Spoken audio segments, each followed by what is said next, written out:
ஏனுங்க எல்லாத்துக்கும் வணக்கங்க. நான் சக்தி ராவணன். நம்மளுடைய இந்த பறை கற்பம் பகுதியில, நாம பறைய கத்துக்கிறதுக்கு பறை வேணும். ஆனா பறை வாங்க முடியாத சூழல்ல, இல்ல கத்துக்கோன்னு ஆரம்ப கட்ட சூழல்ல, எல்லாத்துக்கும் ஒரு சந்தேகம் இருக்கு. எனக்கு எப்படி பறை வரும்? நான் பறை எனக்கு வரும்னு தெரியாம நான் எப்படி பறைய வாங்குறது? அப்படிங்கிற கேள்விகள் எல்லாத்துக்குள்ளயும் இருக்கலாம். இருந்தாலும் அதற்காகத்தான் ஒரு பயிற்சி பறைய நம்ம வந்து செய்யப் போறோம். இத யாரு வேணா செய்யலாம். நீங்க வந்து இப்ப பறை கத்துக்கிறதுக்கு முன்னாடி, இந்த வகுப்புக்கு முன்னாடி பறைய எப்படி உருவாக்கணும்? எப்படி செஞ்சுக்கலாம்? நம்ம வீட்டில் இருக்கிற பொருள்களை வைத்தோ, இல்ல சில நமக்கு எளிமையா கிடைக்கக்கூடிய பொருள்களை வைத்து எப்படி செய்யறதுங்கிறத இந்த காணொளியில பார்க்க போறோம். அதுல நம்ம ஒரு பறைய வட்ட அளவிலான இந்த வட்ட வடிவிலான பறைய இதே அங்குலத்துல நீங்க வந்து அளந்தீங்கன்னா ஒரு 15லிருந்து ஒரு 16 அங்குலம் இந்த இந்த பறையினுடைய இந்த வட்டம் இருக்கும். அதிலிருந்து ஒரு கயிற ஒண்ணு தோள்ல போட்டுக்கிட்டு, ஒரு எளிமையா குச்சியோ வீட்ல இருக்கக்கூடிய பக்கத்துல கிடைக்கக்கூடிய குச்சிகளையோ, நாம 2 குச்சிகள இது மாரி இது ஒரு பட்டையா இருக்கிற குச்சி கிடைச்சாலும் சரி, இல்ல வந்து நம்ம உருண்டையா இருக்கிற குச்சி கிடைச்சாலும் உருண்டையா இருக்கிற குச்சி 2 கிடைச்சாலும் சரி, நம்ம குச்சிகள எடுத்துக்கிட்டு, நாம வந்து ஒரு வட்டமான பறைய நமக்கான பயிற்சி பறைய நாம வந்து தயார் செய்ய போறோம்.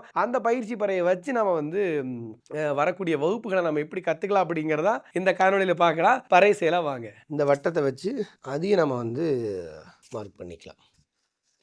இந்த தெர்மாக்கோல கொஞ்சம் பயன்படுத்தும்போது கவனமா நம்ம பயன்படுத்தணும். ஏன்னா, இந்த சின்ன சின்ன துகள்கள் வந்து நம்மளுடைய மூக்குல, வாயில போயிரும் குழந்தைகளுக்கு. அதனால கொஞ்சம் கவனமா இந்த தெர்மாக்கோல வெட்டுற பணி செய்யும்போது கொஞ்சம் கவனமா செய்யணும். அப்படியே இன்னொரு பக்கத்துல வாங்க. இந்த டேப்ப நாம இந்த வட்டத்தோட வச்சு, இந்த 3 அணும் இனி பிரியாம இருக்கறக்கு இன்னொரு பிடிமானத்த நம்ம சேர்க்க போறோம்.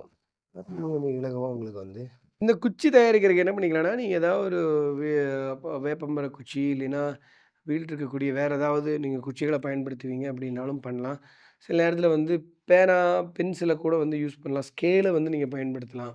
அது மாரி ஏதோ ஒரு வீட்ல இருக்க பொருள்கள வச்சு நீங்க வந்து ஒரு பறையாட்டம் செஞ்சு குச்சிகள நீங்க தயார்படுத்திக்கங்க. அப்படி இல்லைனாலும் ஒரு மூங்கில் தப்பைகளை வந்து இப்படி செஞ்சுக்கலாம். எளிமையா உங்க வீட்ல ஏதாவது மூங்கில் தப்பை இருந்ததுன்னா, நீங்க இந்த மூங்கில் தப்பைய வந்து அழகா வெட்டி இப்படி மூங்கில் தப்பை செஞ்சுக்கலாம். இது நீங்க ஏதோ ஒரு வேப்ப மரத்தினுடைய குச்சிகள் ஏதோ ஒரு பக்கத்துல இருந்தா ஒரு குச்சிய உடைச்சு நீங்க அப்படி செஞ்சுக்கலாம். உங்களுக்கு 14, 15 பெரியவர்களுக்கு இருந்தா போதும்.